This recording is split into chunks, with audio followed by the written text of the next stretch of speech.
Hi, I'm Wendy Brookman from Nacho. I'm here at Parliament House this evening to discuss the budget that's just been released. And we're lucky enough to be joined by Matthew Bowden, who's the co-CEO of People with Disabilities Australia. Good evening, Matthew. Good evening. Matthew, the budget that's just been released, do you mind sharing your thoughts on the budget this evening? Absolutely. Well, there was a very important announcement in the budget for us with the release of $527 million for a Royal Commission into violence, abuse, neglect and exploitation of people with disability. So our organisation and my sister organisations as part of Disabled People's Organisations Australia have been fighting and campaigning for such a Royal Commission for many years now.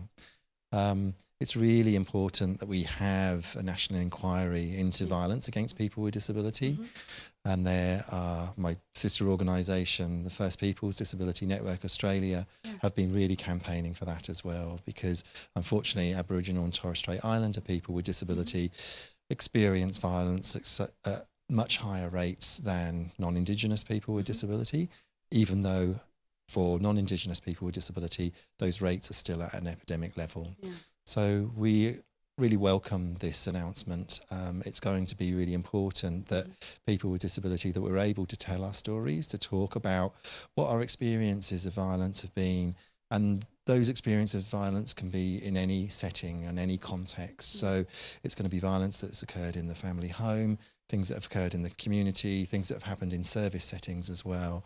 And so from those individual stories that the Royal Commission will hear, then those issues and themes can be interrogated, and so we can look at what laws need to change, what attitudes need to change towards people with disability, so that in the future all of our lives are safer.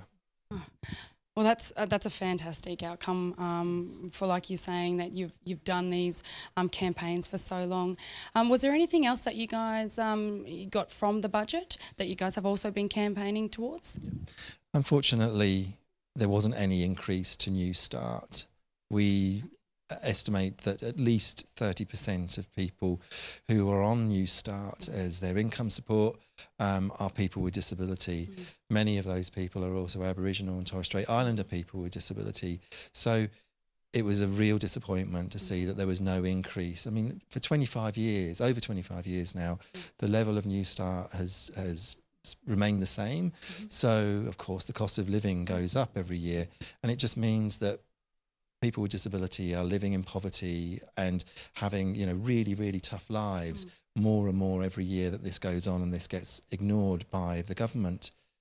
Linked to that, we are also seeing the government sort of predicting that there will be 2.3% sort of savings on the disability support pension. And there aren't jobs being created for people with disability. There aren't jobs being created in regional and remote communities where people with disability are wanting to work. And so all that's going to be doing is forcing more people with disability onto New Start, making people's lives even harder, people living in even greater levels of poverty. And we just think that that is, unforgivable. It's a shocking situation. It's people with disability need to be able to have a dignified life and shouldn't be forced to live in poverty. Absolutely, and I think that you've got the great news in the campaign of one thing, and then obviously something that can roll into a next. So you've got people that are with disabilities living in poverty, which then can lead to experiencing violence and experiencing abuse and neglect and exploitation, definitely. Yeah, absolutely. With the budget, with the NDIS, what's your thoughts on the budget with that? Well, we were extremely disappointed to see an underspend, another year going by with an underspend in the NDIS, when we know how important that funding is for our lives. The NDIS makes an enormous difference where people are able to purchase the support to live a decent life.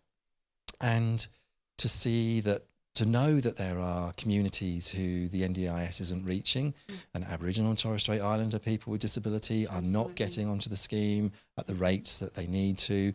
They are also not being able to spend money on that are in their plans, particularly those people who are living in regional and remote communities, because the services just don't exist to be able to buy the in-home support or to get the carers to or the therapists to do the work with people. So people's plans are being cut, and we're getting calls from people that are really just distressed about them getting less funding, or we're getting calls from people who are really distressed about not getting onto the scheme in the first place.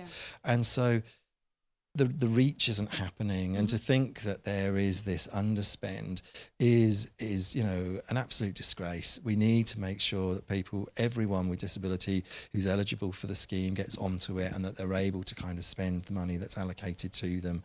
It makes such an important difference to people's lives. We have young people who are stuck in nursing homes. We still have people living in institutions. We've got people who are homeless because they don't have the housing support that through the NDIS to be able to, come off the streets. Now, that's the stuff that really needs to be focused on. And it's unthinkable that money that's been promised for people with disability might be used for other parts of the budget.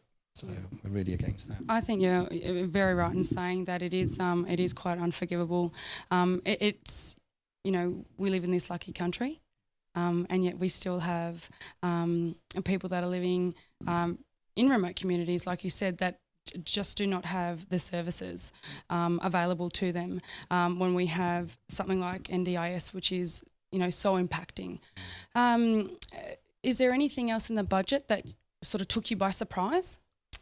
There weren't really other surprises for us. I mean, the big disappointment, as I said, was that issue around New Start.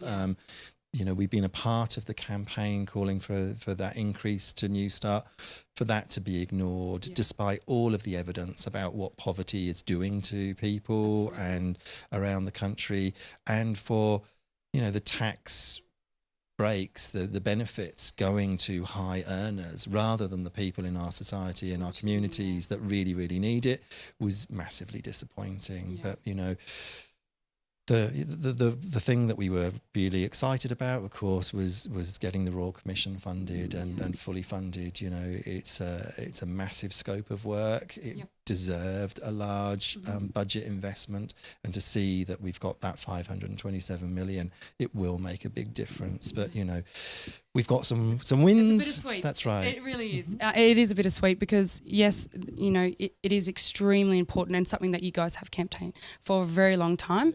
And I guess what we need to do is obviously continue pushing forward to get the New Start, and also working with getting NDIS out to people that at the moment are suffering. Thank you so much for your time, Matthew. Hopefully the election coming up, we can swindle our way through and see what else we can get. These will be the conversations that we keep on having with the government, whichever government is returned or comes in. We will continue the fight. Perfect. Thank you so much. Thank you, Matthew, for joining us tonight. And to close off, just like our saying is that your voice matters.